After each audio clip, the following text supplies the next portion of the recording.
좋아요와 구독하기는 사랑입니다.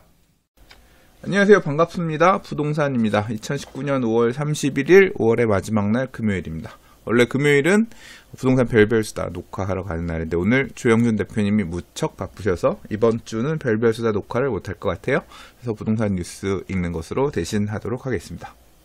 좋아요와 구독하기는 사랑입니다. 첫 번째 뉴스입니다. 서울시가 걷는 좋은 도시를 위해서 6,400억 원을 약 앞으로 5년간 투자하겠다. 보행 친화 도시를 위해서 걷는 도시로 가겠다라는 얘기예요. 서울시는 2023년까지 보행수단 분담률을 20%까지 끌어올리고 인구 10만 명당 보행 사망자 수를 절반으로 줄이는 보행 안전과 편의 증진 기본 계획을 발표했고, 그래서 보행 공간을 늘려서 걷고 싶은 거리를 만들고 스마트 신호 등 첨단 보행 시설을 확대해 안전한 도시를 구축하겠다는 계획이다. 그리고 걸어서 쌓은 마일리지를 팀원위로 전환하는 프로젝트 등 민간과 공공이 협력해서 보행 사업 선순환 체계를 만들기로 했다. 입니다. 이게 그러니까 팀원이 걷는 마일리지를 만들어서 팀원위로 전환하고, 팀원위는 택시, 버스, 지하철 등의 교통수단을 이용할 수 있는 그런 결제수단이니까 이걸로 활용할 수 있게끔 걷고 대중교통 이용하고 하는 이런 형태로 도시를 바꿔나가겠다라는 그런 의지를 보인다라고 할 수 있겠네요. 자, 혹자는 이제 그런 얘기 하죠. 이렇게 그 도로를 줄이면 어쩌자는 얘기냐. 안 그래도 지금도 차가 막힌 도로를 더 늘려야 되는 거 아니냐. 이제 그런 얘기를 하는데, 그래서 제가 그 작년 올해 읽었던 뉴스 중에서 녹색교통진흥 지역 얘기를 드린 적이 있는데요.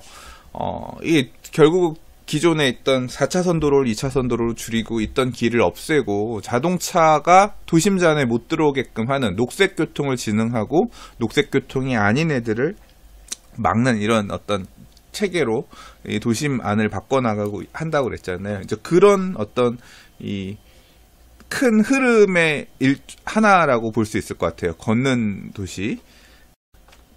이게 진짜 이 시대착오적인 판단이다. 이렇게 판단하는 분들도 계시지만, 제가 근래 공부를 하다 보니까 이제 이런 얘기를 교수님께서 해주시더라고요. 이 도로를 많이 확대를 하게 되면 끝도 없이 늘어난대요. 그러니까 원래 이제 수요를 예측을 해가지고 여기에 사람이 얼마나 살고, 그 다음에 그 사람이 출퇴근 시간, 출근 시간 또는 퇴근 시간에 최대 트래픽이 나타나는 시간에 사용해야 되는 교통량을 추산을 하고, 그 다음에 그 양이 소화할 수 있을 만한 도로폭을 계산을 해가지고 도시계획을 하거나 하는데, 이걸 갖다가 그 계획을 수립해가지고 하잖아요. 그러면 이게 다른 효과가 발생하는데, 어떤 효과가 발생하냐면 저기 넓은 길이 생겼네라고 하면서 그런 공급이 또 다른 수요를 만들어지게 되면서 초과 수요, 그러니까 결국은 또 막히는 그런 상황이 계속 반복된다는 거죠. 그래서 도시 계획도 처음엔 그런 식으로 가다가 요새는 그래서 그냥 아예 차 갖고 오지 마, 어떤 페널티를 주는 형태로 해서 바뀐다라고 해요. 그러니까 예를 들자면 시내에 이 교통 혼잡 부담금, 교통 유발 부담금 등을 부담하게끔 해가지고 와서 쓰려면 돈을 많이 내고 들어올 생각을 해라 라고 수요를 제한하던가, 그 돈을 못 내는 사람들, 그러나 꼭 들어와야 되는 어떤 배려 계층들, 이런 경우에는 별도의 예외를 주는 형태 등으로 해서 차단을 하는, 수요를 차단하는 그런 형태로 정책이 바뀌고 있더라는 거죠. 이게 비단 우리나라만 이런 게 아니라 다른 선진국들 전 세계적으로 이런 흐름으로 가고 있고 우리나라도 쫓아가고 있는 거다. 이제 그렇게 설명을 하시더라고요. 아무튼 서울시도 그러한 흐름을 반영해서 보행자 중심의 또는 대중교통 중심의 도시로 모양새를 바꾸기 위해서 여러 가지 계획들을 세우고 진행하고 있다. 그런 흐름으로 보시면 좋겠습니다. 이게 4차 산업혁명과 맞물리게 되면 그래서 이제 또 다른 어떤 모빌리티들, 이동수단들 이런 부분들에 대한 도입들도 뭐 일부 지역들에선 지금 생기고 있고 하고 있는데요. 그와 관련된 내용들은 나중에 4차 산업혁명, 프롭테크 등등 묶어가지고 기회가 되면 제가 조금 자신있게 설명드릴 수 있을 만한 그런 시점이 되면 여러 가지 이야기들 또 부동산 TV에서 얘기해보도록 하겠습니다. 좋아요와 구독하기는 사랑입니다. 자, 다음 기사입니다. 빈집 정비 사업 관련해서 기사 하나 읽어볼게요. 빈집 정비 사업 관련해서는 근래에도 뉴스들 계속 읽었습니다. 빈집을 서울시가 살려고 하는데, 빈집 정비 사업이라는 사업에 따라서 빈집을 서울시가 살려고 하는데 마땅히 살 만한 땅이 없으니까 막 이런저런 땅도 막 산다. 이게 맞는 일이냐, 이제 이런 비판 기사들까지도 근래에 좀 있었는데, 아무튼 밀어붙이는 것 같아요. 기사 내용 보면, 사실 이게 어제 보니까 보도자료를 여기저기 언론사에서 냈는데, 기자분들이 잘 이렇게 이 어떤 사업인지에 대해서 제대로 이해하지 않고 기사를 막 보도자료 그대로 받아 적으신 것 같아요. 그래서 제가 봐도 뭔 소리인지 잘 모르겠어가지고, 좀 이거저거 기사를 찾다가 그나마 조금 설명이 있는 것 같아요. 이 기사를 꼽았어요. 내용인즉슨 이겁니다. 서울시가 일단 빈집, 1년 이상 비어있는 방치되어 있는 빈집을 삽니다. 빈집 정비 사업이 1년 이상 비어있는 집을 관이 살 수 있도록 해놓은 그런 거예요. 그래서 정비하는 그런 비즈니스인 거고. 그래서 산 다음에 이 집을 사서 민간을 끌어들여요. 어떻게 끌어들이냐면, 그러니까 공공에서 직접 하는 게 아니라, 지금 요거 같은 경우, 지금 나오고 있는 이 내용 같은 경우는 민간 사업자한테 땅을 빌려줘요. 땅값의 1% 정도? 그러니까 이 토지를 이용하는 대금을 연 1% 정도로 해서 저리로 빌려주고요. 그 다음에 이 땅을 그냥 쓸 수 있는 게 아니라 여기다 집을 짓든 리모델링 하든 아니면 사용 수익할 수 있도록 해줘야 될 거 아니에요. 이 건물을 짓는 데 들어가는 비용도 빌려준다는 거예요. 저리로 빌려준다는 겁니다. 그러니까 이 금융 지원들은 되게 해주는 거죠. 그러면 이 돈을 만약에 제가 만약에 이 서울시에서 제공하는 이 빈집을 만약에 제가 대여를 하고 그 다음에 여기에 집질 대여금도 이 도시정비기금이겠죠? 빌려가지고 내가 건물을 지어요. 그러면 이 서울시가 이렇게 돈을 빌려주고 저리로 땅을 이용할 수 있게끔 해주는 이유는 뭐예요? 예, 임대주택을 저렴하게 공급하라는 얘기인 거잖아요. 그래서 지금 보면 주변 시세 최장 10년간 시세의 80% 이하로 임대주택들을 지어가지고 임대주택을 쓸 수 있도록 만들어서 세입자들한테 공급하라는 거죠.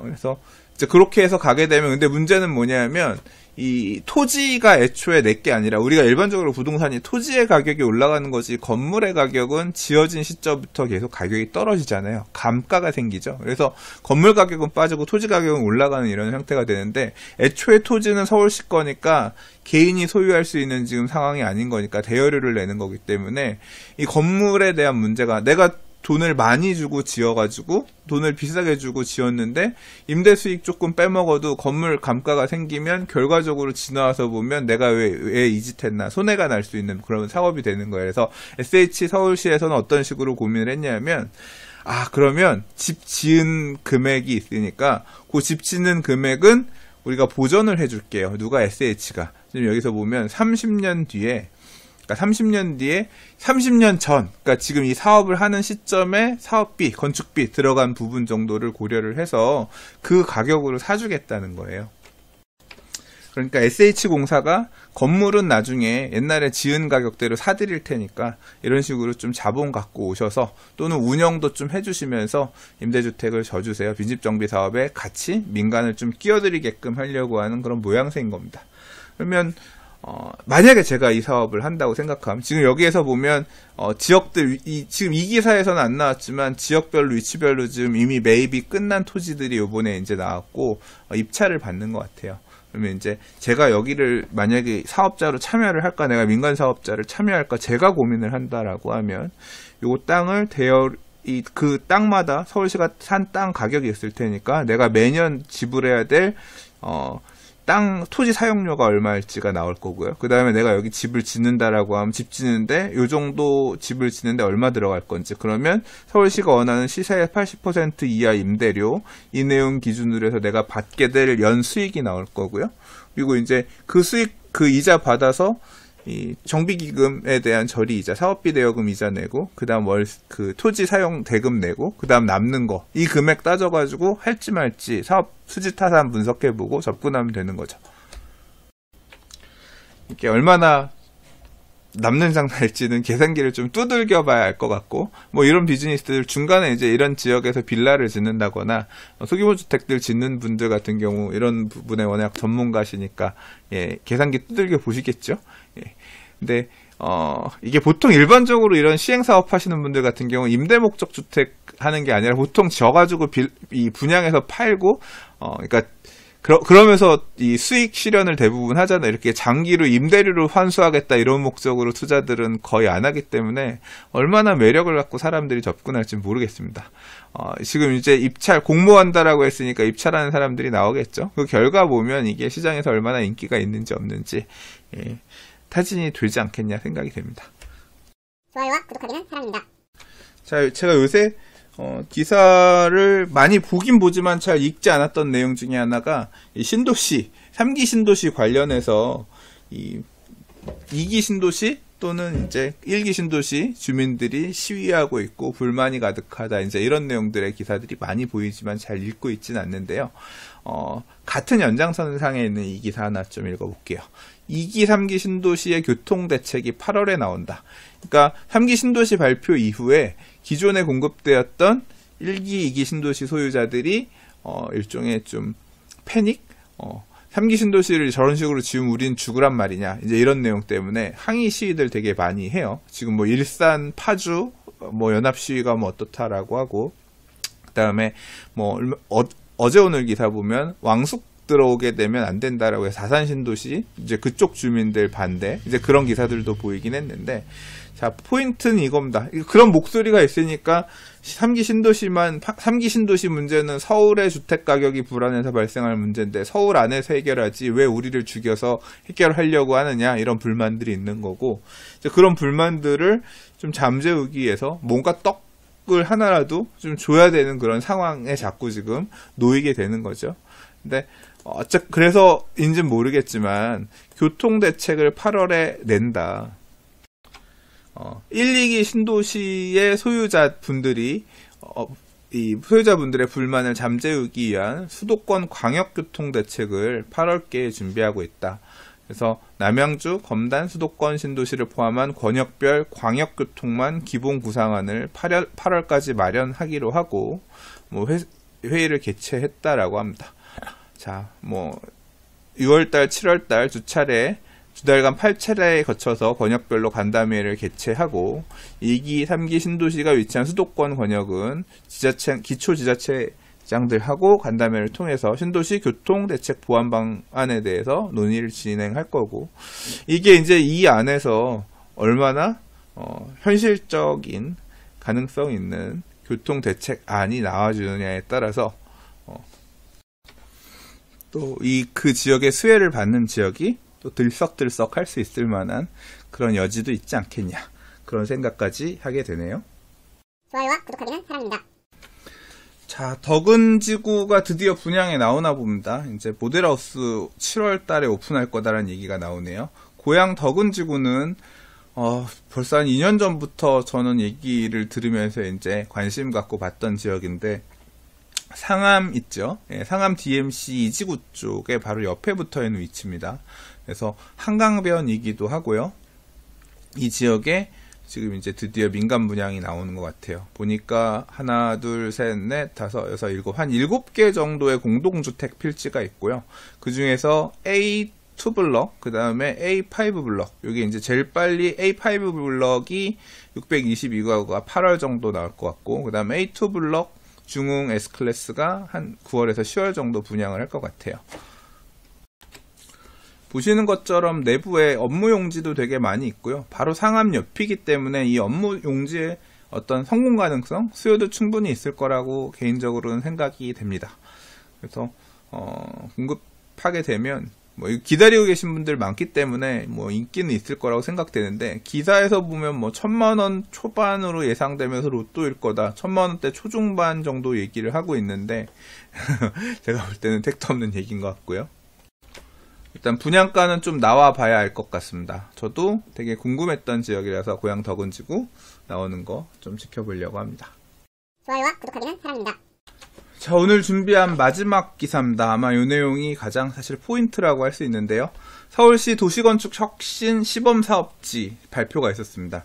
이게 사실 재건축 대책이라고 생각했는데, 이번에 서울시 도시건축 혁신 시범사업지 발표한다 그랬는데, 지금 5월 말에 발표를 했는데, 재건축 단지는 하나밖에 없습니다. 실제로 지난번에 보도자료에서 볼 때에는 재건축 아파트들 대상으로 거의 설명하는 것처럼 지구 단위 계획부터 잡고 가고, 사례로 나왔던 지역도 개포대치 쪽이었고, 그래서 재건축 쪽에서 얘기가 나오지 않겠냐 싶었는데, 재건축은 상계주공 5단지 하나, 띨롱, 이것도 사실 상계주공 5단지도 엄청 큰 규모의 사업장이 아니라서 이게 하나 있고요. 그 다음에 나머지들은 재개발 방식입니다. 상계주공 5단지, 금호동 3가 1, 흑석 11구역, 공평 15, 16지구, 이렇게 4개를 시범 사업지로 정하겠다라고 했어요. 근데 이 도시건축 혁신 방안은 뭐 여러 가지의 내용을 담고 있는데, 이제 여러 가지는 뭐였냐면, 슈퍼블럭을 해체해서 블럭을 중소블럭으로 나누겠다, 그러면서 공공석을 확보하겠다라고 하는 게 사실은 저는 굉장히 가장 큰 이슈일 거다라고 개인적으로 생각합니다. 근데 그 부분에 대한 부분을 느낄 만한 데는 없어요. 왜냐하면 슈퍼블럭인 단지들이 중에서 거의 없으니까. 그러면 그럼 어떤 부분에 포인트를 맞췄냐? 정비계획을 공공건축가가 들어가서 정비계획을 만들어서 정비계획안을 올리게 되면 도시건축위원회에서 도시계획위원회에서 심의할 때 애초에 공공건축가들이 들어와서 원하는 방향대로 해갖고 왔기 때문에 이 심의 단계를 되게 빨리 단축해가지고 앞으로 빨리 갈 수 있게끔 하겠다. 가는 과정에서도 이 단계별로 빨리빨리 추진할 수 있도록 하겠다. 이제 이런 부분이 적용될 수 있는 곳이다. 이제 그런 부분에 포인트를 맞춰서 지역들을 선정한 것 같아요. 그래서 좀 구역 면면을 보면요. 상계주공 5단지는 상계동 쪽에 이 저층, 몇 안 되는 저층 아파트이기 때문에 재건축 사업이 사업성이 어느 정도 받쳐지기 때문에 가능할 거다. 얼마 전에 분양했었던 상계 8단지와 더불어서 그랬던 단지로 꼽히고 있습니다. 재건축이 어떤 이 공공주도의 정비사업, 건축혁신 시범사업지라고 했기 때문에, 모델이기 때문에 어떤 식으로 결과가 나올지 한번 좀 지켜볼 만한 하나의 롤 모델이 될 거라고 생각하고요.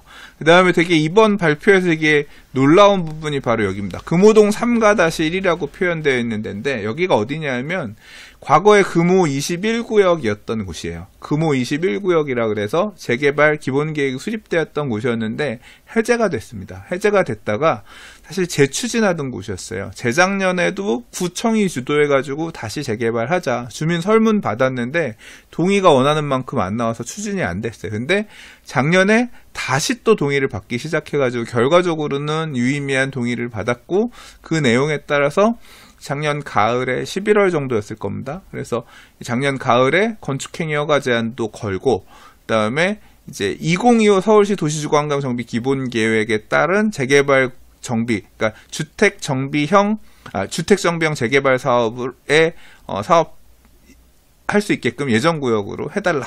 이제 요거를 올리는 과정에 있었는데, 그래서 당시에 이제 저도 구청에 전화해서 물어보고 이것저것 이제 관련해서 이해관계인들하고도 얘기하고 했었던 지역인데, 거기가 뭐가 됐냐면 요번에 도시건축 혁신 시범사업지로 선정이 됐어요. 그래서 여기는 재개발 사업이 갔다가 해제됐다가 재추진하는 곳 중에서 지금 이제 가는 방향으로 이렇게 거론되기 시작했다는 게 되게 놀라운 거죠.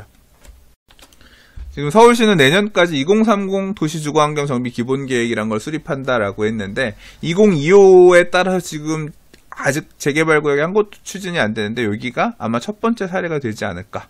그래서 어떤 형태로 할 건지, 이거 구릉지라고 되어 있잖아요. 근데 구릉지에서 이렇게 재개발, 공공이 주도해서 재개발 사업이 갔던 모델이 하나 있습니다. 어디냐면 한남뉴타운 3구역이에요. 근데 한남뉴타운 3구역 같은 경우는 얼마 전에도 보시겠지만 기사에서 보면 뭐 건폐율이 너무 높다. 이 구릉지에 짓는데 높은 건물을 못 짓게끔 하는 형태로 해서 정비계획, 사업시행 인가까지 얼마 전에 받았잖아요. 근데 여기는 이제 공공이 들어가서 마찬가지로 정비계획 입안부터, 여기 바로 옆에가 뭐냐면 금호 18구역, 19구역, 레미안 하이리버 금호 19구역이 바로 맞닿아 있는 위치거든요. 근데 그런 형태의 아파트가 될 건지, 아니면 여기는 어떤 식으로 계획을 수립할, 실제로도 가보면 여기가 금호 14구역에서 넘어와서 무슨 사거리가 있고 그 북측으로 쭉 올라가는 라인에 있는 땅이거든요. 자, 어떤 식으로 정비 계획이 나올지, 그리고 이렇게 지금 2025 도시 중과환경 정비 기본 계획에 따라서 재개발 사업을 재추진하게 되는 지역들 중에서 하나의 모델이 될 텐데, 이와 더불어서 다른 지역들 재개발, 새로 신규 재개발 구역 지정해줄 곳들 서울시가 지금 검토하고 있을 것 같은데, 어디가 추가로 지정이 될지 개인적으로 굉장히 관심이 가는 부분 중에 하나입니다. 금호동 3가 1이라고 표시된 금호 21구역이었던 곳에 대한 얘기고요. 그 다음에 흑석 11구역도 참 갈 길이 멀어지게 됐네요. 흑석 11구역 같은 경우도 조합 설립하고 사업 대행자 방식으로 한토신이었나요? 아무튼 신탁 사업 방식의, 그러니까 사업 대행자 방식의 신탁 사업으로 이렇게 가는 사업장이었는데, 사업 시행 인가를 받기 위해서 건축 심의 받고 하는 과정에서 뭐가 문제가 있는지, 지금 일단 다시 정비계획 변경부터 해서, 이제 정비계획 변경을 하는 과정에서 공공건축가가 들어가서 이제 참여하게 되는 이 도시건축 혁신 시범 사업지가 이번에 지정이 되는 것 같습니다. 그래서 그 내용에 따라서 정비계획 변경부터 다시 가야 될 것 같아요. 조합 설립은 이미 한 곳이기 때문에 이제 정비계획 변경하고 다시 건축 심의하고 갈 건데, 이제 아무튼 그 내용에 따라서 간다. 그리고 공평 15, 16지구는 도시정비형 재개발 사업, 그러니까 옛날 도시환경 정비 사업이기 때문에 이는 뭐 일반적으로 크게 영향을 끼칠 만한 사례는 아니기 때문에 그냥 참고 삼아 보면 될 것 같습니다. 그래서 요 4개가 서울시 도시건축 혁신 방안 시범 사업지로 이번에 선정이 됐다. 기사 내용을 조금 읽어보면, 서울시는 사전에 협상이 잘 되면 정비계획을 다 만들어 놓고 나중에 도계위에서 번번이 재심의를 하는 현재 방식보다 사업기간이 빨라져 이득이라고 주장하고, 그래서 서울시는 혁신 방안으로 인해 도시계획위원회 개최 횟수를 줄이고 소요기간을 단축할 수 있을 거다. 빨리 할 수 있다라고 하면 조합원들 입장에서는 어때요? 좋겠죠. 그래서 시범사업주 주민들은 일단 사업기간이 단축된다는 데 호응하고 있고, 아까 위에서 얘기했던 흑석 11구역 같은 경우는 조합 임원과 일반 조합원 일부가 참여한 설명회에서 90% 이상 동의가 나와 현재 서울시구청과 지속적으로 사업을 함께 추진하고 있다. 조합원들이 도시계획 절차가 20개월에서 절반으로 단축된다고 하니 거기에 기대감을 갖고 있는 것 같다라고 말했다라고 하는데, 이게 서울시가 제안하는 사업 모델 자체가 주민들이 굉장히 원할 만한 그런 모델이면 당연히 빨리 가고 그런 것들이 좋을 수 있겠지만, 그렇지 않은 모델이라고 하면 또 이제 제가 생각할 때 이 공공건축이라고 하는 거, 공공과 민간의 갈등이 앞으로 이 서울시 도시계획 뭐 이런 쪽에서의 굉장히 많은 이슈가 저는 될 거라고 생각하기 때문에, 빨리 가는 건지, 이 빨리 가게끔 하기 위해서 제안하는, 공공에서 제안하고 있는 이런 모델이 이 조합원들, 토지 등 소유자들이 되게 원하는 그런 모델일지, 그게 사실은 앞으로 나올 굉장히 큰 중요 관전 포인트가 아니겠느냐 생각합니다. 좋아요와 구독하기는 사랑입니다. 자, 뉴스 하나 더 읽고 마무리하도록 할게요. 요새 시공사 선정할 때 보면, 그러니까 서울시 같은 경우는 공공관리자 제도가 적용이 돼서 시공사 선정을 사업시행인가 받고 나서 하고 있습니다.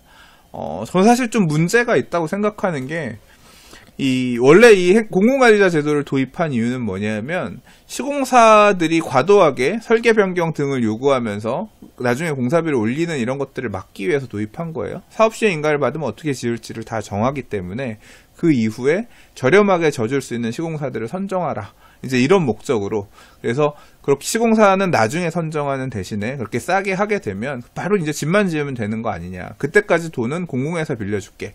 그래서 시공자를 되게 늦게 선정하게끔 이제 그렇게 제도가 서울시에서는 그렇게 제도를 운영하고 있는데, 이 시공사들이 진짜 이 머리가 좋다라고 해야 되나?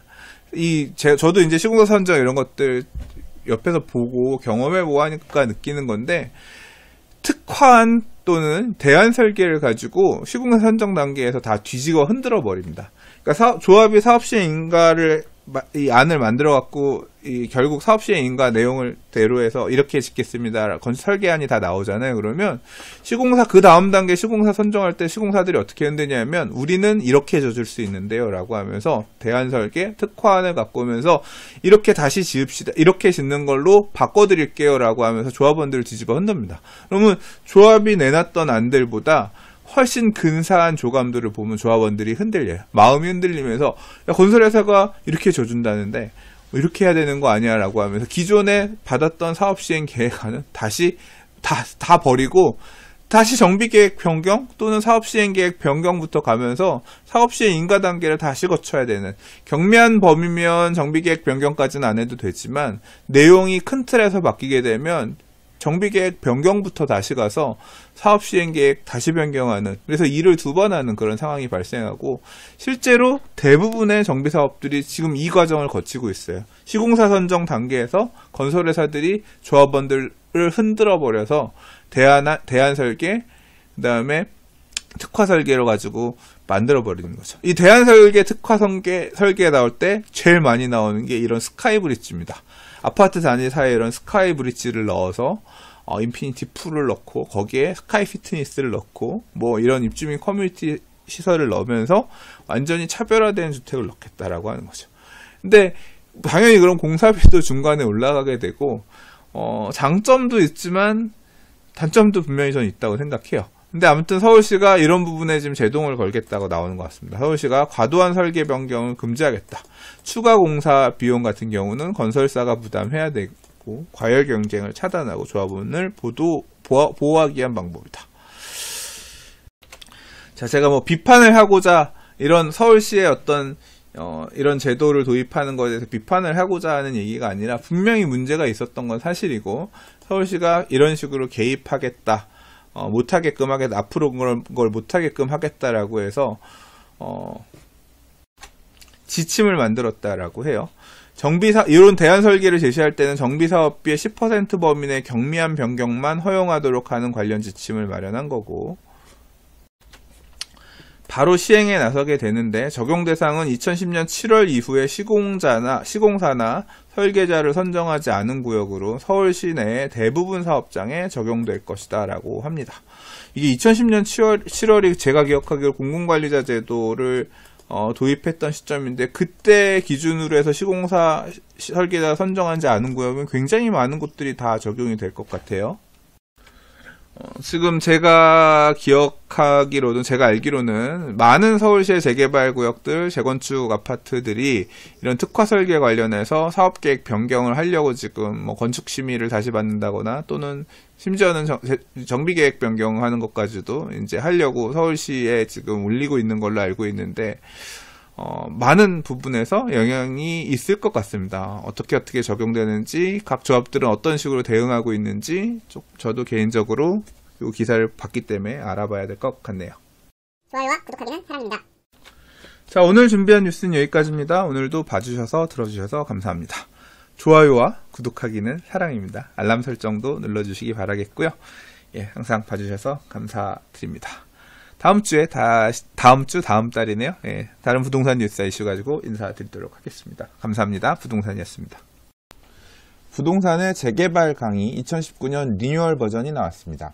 재당첨 제한, 분양 자격 제한, 재개발 조합원 지양도 금지 규정 등 재개발 투자에 있어서 위험성이 굉장히 높아지는 시기입니다.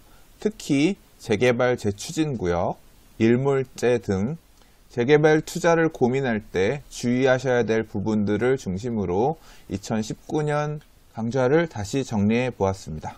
감사합니다.